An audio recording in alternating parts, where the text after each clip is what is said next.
Welcome to my YouTube channel. जोंनि दिनैनि टपिकानो जाहैबाय GK and Current Affairs बर' रावजों। नोंथांमोना भिडिअखौ नायनानै मोजां मोनोब्ला लाइक खालाम, साबस्क्राइब खालाम, लोगोसे बेल आइकनखौबो थुनानै हो जाहाथे आंनि गोदान भिडिअफोरखौ नोंथांमोनहा मोनबाय थानो हायो। सेथि सोंलुआव दङ सा-सानजा भारतनि बबे रायजोखौ नेपा होनना बुङोमोन? मेघालय, आसाम, अरुणाचल प्रदेश, मिजोराम। थार फिननायानो जाहैबाय option number C Arunachal Pradesh. नैथि सोंनायाव दङ भारतनि बबे रायजोआव सोलोंथाइनि हारा बयनिख्रुइबो खम? बिहार, उत्तर प्रदेश, नागालैंड, केरेला। थार फिननायानो जाहैबाय option number A Bihar.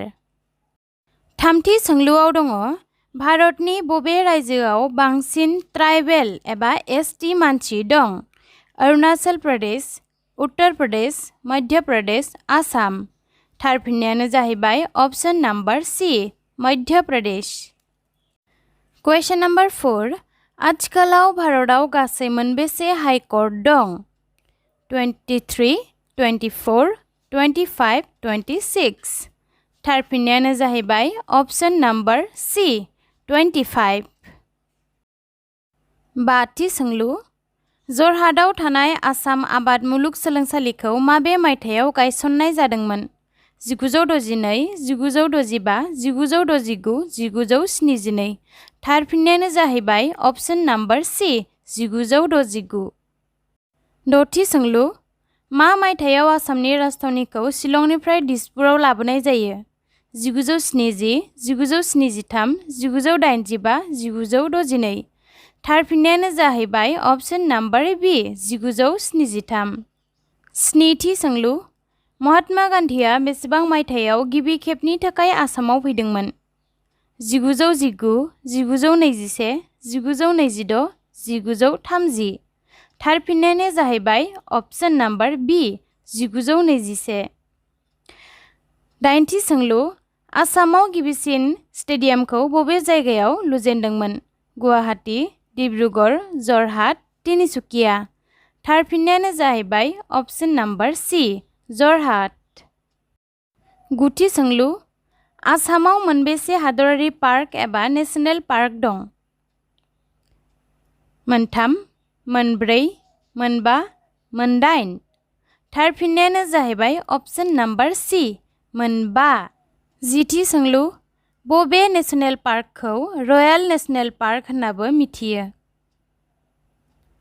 Kaziranga national park, Manas national park, अरां नेशनेल पार्क, डिब्रु-सैख'वा नेशनेल पार्क। थार फिननायानो जाहैबाय ऑप्शन नंबर बी मानास नेशनेल पार्क। जिसेथि सोंलुआव दङ गिबिसिन असमिया सावथुन जयमतीया बेसे मायथाइयाव दिहुनजानायमोन? 1925, 1935, 1939, 1942। थार फिननायानो जाहैबाय ऑप्शन नंबर बी 1935। जिनैथि सोंलुआव दङ बड'फा होनना सोरखौ मिथियो? रुपनाथ ब्रह्म, उपेन्द्रनाथ ब्रह्म, सतीश चन्द्र बसुमतारी, उर्खाव गोरा ब्रह्म।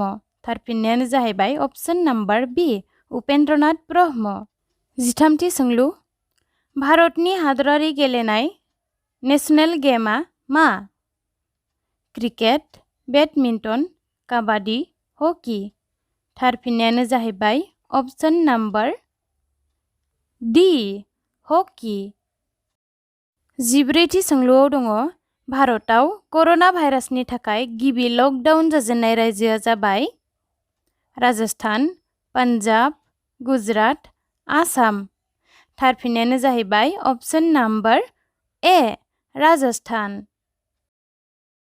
जोंनि जोबथा एबा 15थि सोंलुआव दङ हु एबा वर्ल्ड हेल्थ अर्गेनाइजेशनआ कर'ना भाइरासनि अफिसियेल मुंखौ मा दोनदों? कभिड-19, जकिड-19, कभिड-19 ना गकिड-19? थार फिननायानो जाहैबाय ऑप्शन नंबर सी कभिड-19। भिडिअखौ जोबजासे नायनायनि थाखाय थेंक्स फर वाचिं।